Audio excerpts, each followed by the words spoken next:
Sejarah Kota Ambon pada masanya.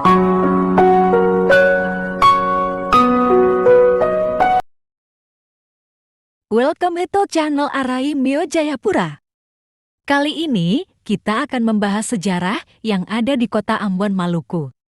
Kota Ambon adalah ibu kota dari Provinsi Maluku, Indonesia. Kota ini memiliki sejarah yang panjang dan kaya, terutama terkait dengan perdagangan rempah-rempah di masa lalu.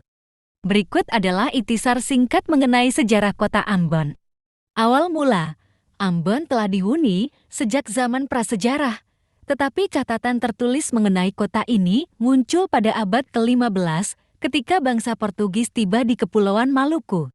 Pada tahun 1513, bangsa Portugis mendirikan sebuah benteng di Ambon yang disebut Sao Paulo de Duarte dan membangun hubungan perdagangan dengan penduduk setempat. Era kolonial Belanda, pada tahun 1605, bangsa Belanda menggantikan Portugis sebagai penguasa Ambon. Belanda membangun Fort Victoria sebagai pusat administratif mereka di Ambon dan menjadikannya basis perdagangan rempah-rempah yang penting. Ambon menjadi pusat pengumpulan dan penyebaran rempah-rempah, terutama cengkih. Perang Dunia II. Selama Perang Dunia II, Ambon menjadi medan pertempuran antara pasukan sekutu dan Jepang. Pasukan Jepang menduduki kota ini pada tahun 1942 dan menguasainya hingga akhir perang.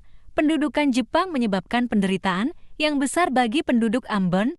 Perjuangan kemerdekaan Indonesia setelah Jepang menyerah pada tahun 1945. Ambon menjadi saksi dari perjuangan kemerdekaan Indonesia pada tanggal 25 April tahun 1950. Maluku menjadi bagian dari Republik Indonesia Serikat RIS. Namun, pada tahun 1956, RIS dibubarkan dan Maluku diintegrasikan ke dalam wilayah Republik Indonesia. Konflik sosial. Pada tahun 1999, Ambon mengalami konflik etnis antara kelompok Kristen dan Muslim yang menyebabkan kekerasan dan pertumpahan darah. Konflik ini berlangsung selama beberapa tahun dan meninggalkan luka yang mendalam dalam masyarakat Ambon.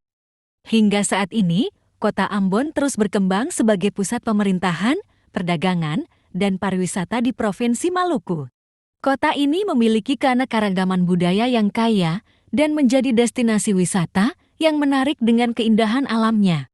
Pantai-pantainya yang eksotis dan peninggalan sejarah kolonial yang masih terlihat dalam bentuk bangunan-bangunan tua dan benteng-benteng.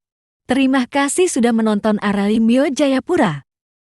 Jangan lupa untuk subscribe dan like dan nyalakan loncengnya agar selalu dapat cerita yang baru dari Arai. Lanjut video yang lainnya ya.